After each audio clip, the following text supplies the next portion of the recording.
Hi dear traders and investors, today is Thursday, May 30. I'm online with a regular market review prepared for InstaForex. Let's take the economic calendar first. We will get to know the US GDP and initial unemployment claims. Both reports will be released at the same second. If these data correlate, for example, they are either green or red, it could set the stage for clear-cut trends. On the contrary, if they are mixed, the market will remain flat. Anyway, we have to be alert. Now let's discuss our charts and trading plans. As usual, we begin with gold. The price updated one-week lows today. The one-week low has been tested. Currently, the instrument is having a brief upward retracement. I don't see any interesting trading opportunities. I remind you that it's better to make trading plans on the one-week time frame. There is bearish engulfing, but buy stop losses have already been activated. I'm paused to wait a particular market sentiment on gold.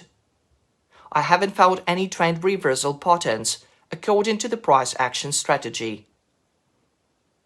The euro-dollar pair upset me yesterday because I was betting on its growth. I wanted to open long positions from a swing low which occurred during the European session.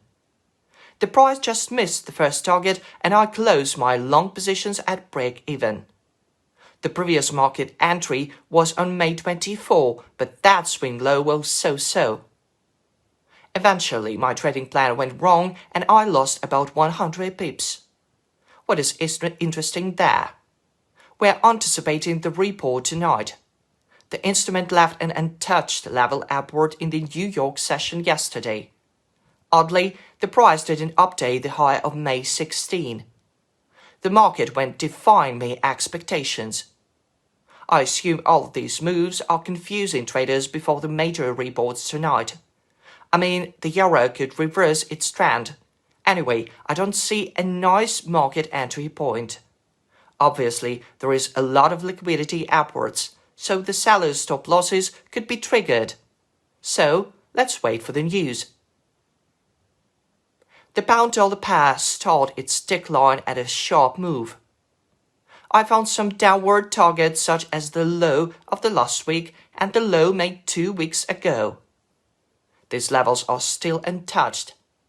I suggest we could go short during upward retracements or we could sell, setting pending orders according to the breakthrough strategy and earn 200 pips.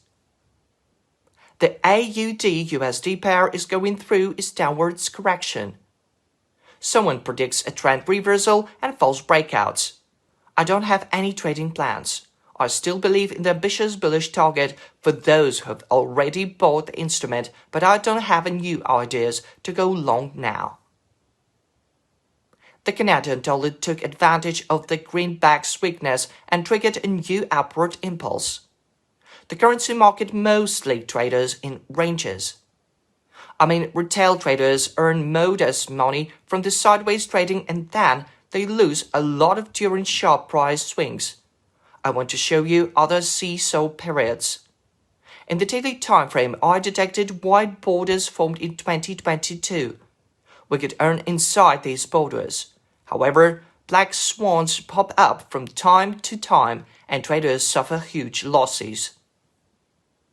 The dollar-yen pair responded to a swing high and some traders earned some money. Then, the instrument fell to support in the Asian session again. I hope the Bank of Japan again intervened on Forex. Perhaps the regulator does not allow traders to test some landmark levels. My review is over. Have a nice weekend. See you online next week.